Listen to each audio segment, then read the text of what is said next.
ఉమ్మడి రాష్ట్ర మాజీ సీఎం కిరణ్ కుమార్ రెడ్డి 10 సంవత్సరాల తర్వాత మీడియా ముందుకొచ్చారు. ప్రస్తుతం తాను రాజంపేట బీజేపీ పార్లమెంట్ అభ్యర్థిగా పోటీ చేసినట్టు తెలిపారు. ఈ నేపథ్యంలో కిరణ్ కుమార్ రెడ్డి అధికార పార్టీ పనితీరును ఎండగట్టారు. అంతకుముందు కర్ణాటక నుంచి కలికిరి వస్తున్న ఆయనకు టీడీపీ, జనసేన, బీజేపీ నాయకులు, కార్యకర్తలు పెద్ద ఎత్తున స్వాగతం పలికారు. రాజంపేట ఎంపీ అభ్యర్థిగా బీజేపీ నుంచి కూటమిలో భాగంగా పోటీ చేసిన కిరణ్ కుమార్ రెడ్డిపై మా ప్రతినిధి బేజీరామ్ గ్రౌండ్ రిపోర్ట్. నల్లారి కిరణ్ కుమార్ రెడ్డి 2012 నుంచి 2013 చివరి వరకు కూడా ముఖ్యమంత్రిగా ఉమ్మడి ఆంధ్రప్రదేశ్కి పనిచేశారు. అటు తర్వాత జరిగినటువంటి సమైక్యాంధ్ర మూమెంట్ ఉద్యమం ఏదైతే ఉందో ఆ ఉద్యమంలో కూడా చురుకుగా పాల్గొన్నటువంటి పరిస్థితి కనపడుతుంది. అయితే 2014లో ముఖ్యమంత్రిగా కొనసాగి అయిపోయిన తరువాత జై సమైక్యాంధ్ర పార్టీని నల్లారి కిరణ్ కుమార్ రెడ్డి స్థాపించడం జరిగింది. ఆ పార్టీ తరఫున తన సొంత నియోజకవర్గం ఏదైతే ఉందో పీలేరులో తన తమ్ముడు నల్లారి కిషోర్ కుమార్ రెడ్డి ఎమ్మెల్యే అభ్యర్థిగా కూడా పోటీ చేయడం జరిగింది. అయితే ఈ రెండు విషయాల్ని పక్కన పెడితే నిన్నటి దినం నల్లారి కిరణ్ కుమార్ రెడ్డి దాదాపు 10 సంవత్సరాల తరువాత, అంటే ఒక సుదీర్ఘ కాలం తర్వాత కూడా మీడియాతో మాట్లాడడం జరిగింది. ఈ సొంత నియోజకవర్గం కలికిరిలో కూడా మీడియాతో మాట్లాడారు. అంతకుముందు ఆయన బెంగళూరు నుంచి ఆంధ్రాకు వచ్చేటువంటి సమయంలో కర్ణాటక ఆంధ్ర చెక్ పోస్ట్ వద్ద కూడా బార్డర్ వద్ద తెలుగుదేశం పార్టీకి సంబంధించిన నాయకులు, భారతీయ జనతా పార్టీకి సంబంధించిన నాయకులు, జనసేన పార్టీకి సంబంధించిన నాయకులు, కార్యకర్తలు, అభిమానులు పెద్ద ఎత్తున కూడా కిరణ్ కుమార్ రెడ్డికి స్వాగత మాంజలులు కూడా తెలపడం జరిగింది. గజమాలతో కూడా స్వాగతం పలికారు. అటు తర్వాత అక్కడి నుంచి కూడా బై రోడ్ షో కలికిరి వరకు కూడా ఆయన రోడ్ షో చేసుకుంటూ కూడా వచ్చారు.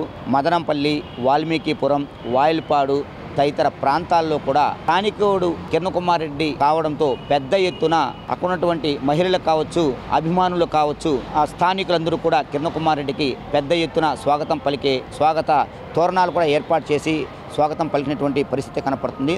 అటు తరువాత ఈ యొక్క కలికిరిలో కూడా మీడియా సమావేశంలో కిరణ్ కుమార్ రెడ్డి మాట్లాడడం జరిగింది. తాను ఇప్పుడు భారతీయ జనతా పార్టీ తరఫున రాజంపేట ఎంపీ అభ్యర్థిగా కూడా పోటీ చేస్తున్నాను, తప్పకుండా విజయం సాధించడానికి తమ వంత కృషి చేయాలని ప్రజలను కూడా అభ్యర్థించినటువంటి పరిస్థితి కనపడుతుంది. సుదీర్ఘ కాలం తర్వాత అన్నదమ్ములు కిరణ్ కుమార్ రెడ్డి, కిషోర్ కుమార్ రెడ్డి ఇద్దరూ కూడా ఏకమయ్యారు.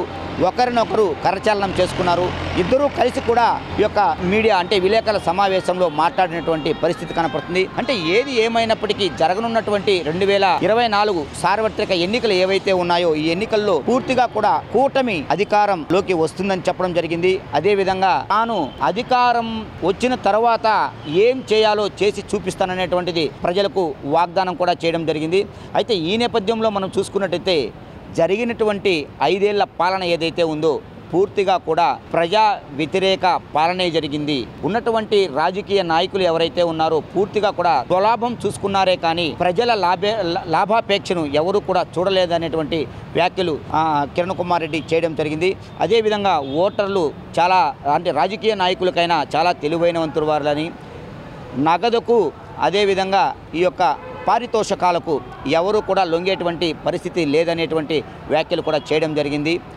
ఏది ఏమైనప్పటికీ కూటమిలో భాగంగా కూడా బీజేపీ పార్టీ తరఫున రాజంపేట ఎంపీ అభ్యర్థిగా కూడా పోటీ చేస్తున్నానని చెప్పారు. మొత్తం మీద తెలుగుదేశం పార్టీ, అదేవిధంగా జనసేన, మరోవైపు భారతీయ జనతా పార్టీకి సంబంధించి రాష్ట్ర వ్యాప్తంగా కూడా పెద్ద ఎత్తున నిలబడుతున్నటువంటి ఎవరైతే అభ్యర్థులు ఉన్నారో అంటే పార్లమెంట్గా కావచ్చు, అదేవిధంగా అసెంబ్లీకి కావచ్చు, మొత్తం మీద నిలబడుతున్నటువంటి అభ్యర్థులందరూ కూడా పెద్ద ఎత్తున కూటమి అభ్యర్థులే విజయం సాధిస్తారు అనేటువంటి మాటలు కూడా కిరణ్ కుమార్ రెడ్డి మీడియాతో చెప్పడం జరిగింది. ఏది ఏమైనప్పటికీ జరుగుతున్నటువంటి 2024 సార్వత్రిక ఎన్నికల్లో అనుకున్నటువంటి అభ్యర్థులు ఎవరైతే ఉన్నారో వాళ్ళందరూ కూడా దిగ్విజయం సాధించేటువంటి పరిస్థితిలో ఉన్నారని, పూర్తిగా కూడా ప్రస్తుతం ఉన్నటువంటి వైకాపాని ఇంటిదారి పట్టించేటువంటి పనిలో కూడా రాష్ట్ర ప్రజలు పూర్తిగా కూడా నిమగ్నమయ్యారు అనేటువంటి మాటలు కూడా మీడియాతో కిరణ్ కుమార్ రెడ్డి చెప్పడం జరిగింది. భారీ స్వాగత తోరణాలు ఏర్పాటు చేసినటువంటి కిరణ్ కుమార్ రెడ్డికి ప్రజలందరూ కూడా, అదేవిధంగా కిషోర్ కుమార్ రెడ్డి అన్నదమ్ములు ఇద్దరూ కూడా కలవడంతో కలికిరి నియోజకవర్గం సంబంధించి కావచ్చు, అదేవిధంగా మదనపల్లి, మరోవైపు తంబలపల్లి, ఇటువైపు చూసుకున్నట్లయితే పీలేరు, అంటే ఇప్పుడు ఈ 3 నియోజకవర్గాలు కూడా అన్నమయ్య జిల్లాల్లో కలిసిపోయినటువంటి పరిస్థితి కనపడుతుంది.